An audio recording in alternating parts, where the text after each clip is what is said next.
Only one man has defined the legacy of the Republic of Kazakhstan since its creation. Yet, before the country's creation, he was unknown to most. Hello, my name is David and welcome to Eurasia. Without further ado, let's talk about Nursultan Nazarbayev's rise to the presidency right now.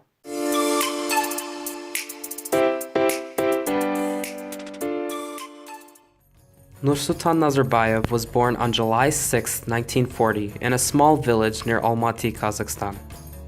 Soon after his birth, Nazarbayev's family was forced to leave the village due to Soviet threats. Nazarbayev's father forced the family to return to a nomadic lifestyle like his grandparents had left. Only a few years later, in 1946, Nazarbayev's family returned to their village.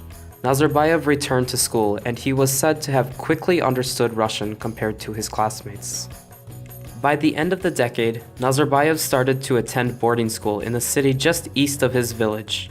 He finished school there and, in 1962, he moved to Karaganda city, located just south of Astana today, and worked at Karaganda Polytechnic Institute in the city.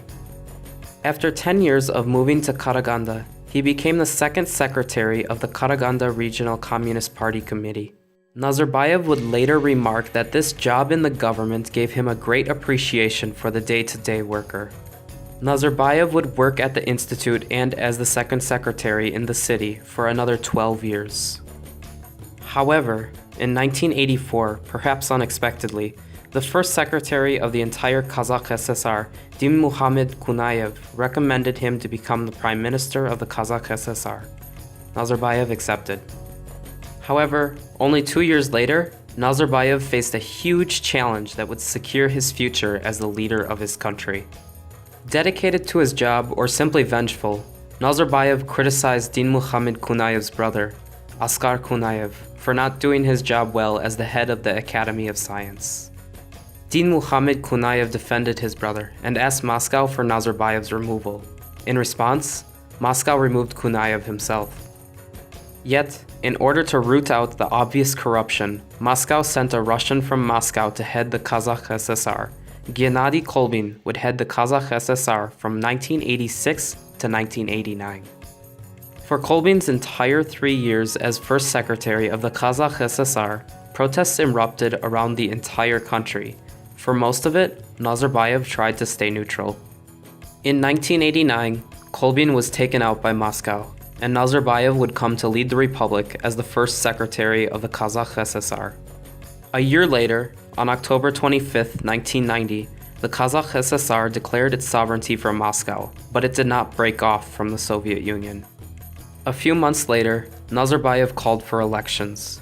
The elections were to happen on December 1, 1991. Quite representative of the future of the nation, the election ballot had two options on it. One was Nursultan Nazarbayev, the other stated against. Needless to say, Nazarbayev won with 8.6 million votes, or 98.8% of the vote. With the timing conveniently swayed in his favor, the Kazakh SSR officially broke off from the Soviet Union on December 16, 1991. The election results were not revoked. Like most other post-Soviet republics, Kazakhstan would become a democracy. However, again, like most post-Soviet republics, Kazakhstan would also become a highly flawed democracy led by one person. Nazarbayev had many goals for his first few years in office. However, of course, most importantly was to retain leadership of the country. By the end of 1992, a constitution had been written. The constitution, in brief, called for an extremely strong executive branch, while the judicial and legislative branches were weak. On top of this, an amendment to the constitution in 1995 essentially renewed Nazarbayev's presidency until 2000. By 2000, however, Nazarbayev had already solidified his power in the country forever. Elections would happen again in 2005, 2011, and 2015. Nazarbayev would win with more than 90% of the votes in all of them. Nazarbayev also had the goal to strengthen Kazakhstan's relationship with Russia. Early in his presidency, Nazarbayev agreed to give all Soviet nuclear weapons to Russia that were being held in Kazakhstan. On top of this, Nazarbayev would join the Commonwealth of Independent States a week after Kazakhstan's independence. The Commonwealth of Independent States, or CIS for short, is an organization designed to create closer economic, military, and political ties between former Soviet states. Under the command of the CIS, Nazarbayev included Kazakhstan in the Eurasian Economic Union, which creates a free trade zone to all participants. Nazarbayev also included Kazakhstan in the Collective Treaty Security Organization, which is a military alliance between all members. Needless to say, Russia and Kazakhstan are both members of both organizations.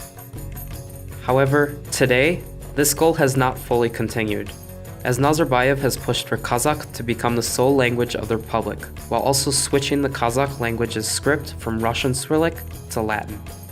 Many say that Nazarbayev's original push for closer ties with Russia was mostly to please the large Russian population that had lived in Kazakhstan before the USSR's collapse. Though today 20% of the population is Russian, this number, at about 40%, was double only 30 years ago.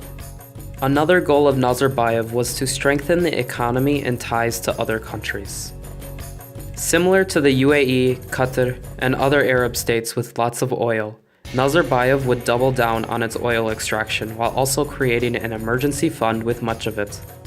This policy excelled Kazakhstan to become the richest country in Central Asia by far, and enticing many companies from around the world to start their businesses in Kazakhstan.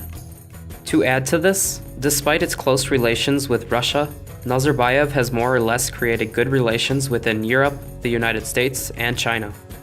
This balancing act has led to lots of development money from the United States, and trade investment from both Europe and China.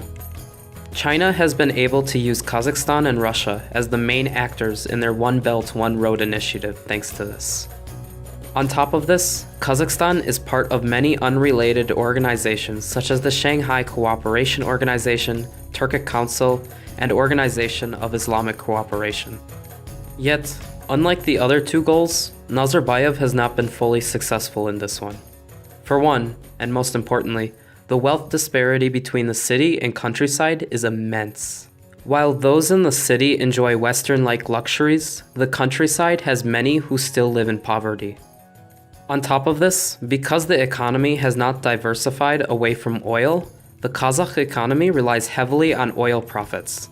This could be disastrous if the world market sees long periods of lower prices on oil. However, all in all, it seems that Nazarbayev has also achieved economic success, though many have been left to the side in the process. Many other things have been completed by Nazarbayev. He has created a great diplomatic dialogue between Kazakhstan and other Central Asian states where Kazakhstan, not exactly Russia, has the ultimate say in many decisions made throughout its southern neighbors' capitals. Nazarbayev has also re-established a Kazakh identity that the Soviet Union had tried so hard to dissolve. Today, many Kazakhs have returned to their Kazakh roots and culture. This includes many Kazakhs following Islam today, despite the Soviet Union's efforts to eradicate it. Nazarbayev is not flawless, however. In fact, he has seen many problems that have caused some to call him the opposite of perfect. Most notably, Nazarbayev has been known to violate human rights in his country. On par with Vladimir Putin, Nazarbayev has extradited and even killed political opponents. Though, of course, Nazarbayev has never admitted this, Nazarbayev has been very clinical and defensive of his autocratic style. For example, in 2013, Nazarbayev criticized UK Prime Minister David Cameron for calling Kazakhstan out for its human rights violations. He said that the United Kingdom had no right to call out such evidence given its history. Yet, though Nazarbayev may be correct, the Kazakh president has killed dozens in order to keep his government alive. Today, Nazarbayev has been facing increased criticisms. For one, Chinese treatment of Uyghur and Kazakhs in Chinese re-education camps has many calling for Nazarbayev to call out China or even break ties. Instead, Nazarbayev has increased ties with China. Also, though the economy has grown immensely under Nazarbayev, the last few years have been relatively bad for the Kazakh economy.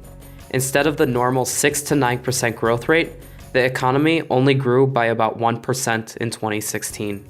Many of these criticisms have culminated into Nazarbayev completely dissolving his government on February 21st, 2019. In general, this means that all of the appointed executive members were fired and, as of now, Nazarbayev is in the process of hiring new members. Nazarbayev states that this is because they were not doing their jobs. However, most would say that this is just a way to deflect blame off of him for recent and long-standing failures. At the end of the day, however, it seems that pressure is mounting for Nazarbayev to transition the government to a full-fledged democracy. Protests as well have increasingly been arising around the country against Nazarbayev's rule. Nazarbayev, who will turn 79 in July of 2019, is also feeling this pressure of transitioning. In the past year, Nazarbayev, despite having the vast majority of power in the government, has called for more power to be given to the Kazakh parliament. Little has been done in order to complete this, but some experts say that this year may be a huge year for Kazakhstan. With elections coming in 2020, Nazarbayev has made many indirect statements that he does not plan on running for president. Nazarbayev has criticized the late autocratic leaders of Uzbekistan and Turkmenistan for not properly preparing their countries for the fallout of their deaths. And, with him not naming any successors yet, it is likely that Nazarbayev will either name one within the next year or open up the government to freer and fairer elections for 2020. Nonetheless, at this time, it is safe to say that Kazakhstan would fall into chaos if Nursultan Nazarbayev would die. With this in mind, along with him coming up on the end of his life, for the next 2 years it is important to watch as the Kazakh demagogue prepares, or lack thereof, for post-Nazarbayev Kazakhstan. Thanks for watching this video on the life of Nursultan Nazarbayev. If you enjoyed the video, don't forget to click the like button and subscribe as well. Thanks for watching, and until next time, stay happy, stay humble, stay hopeful, and goodbye.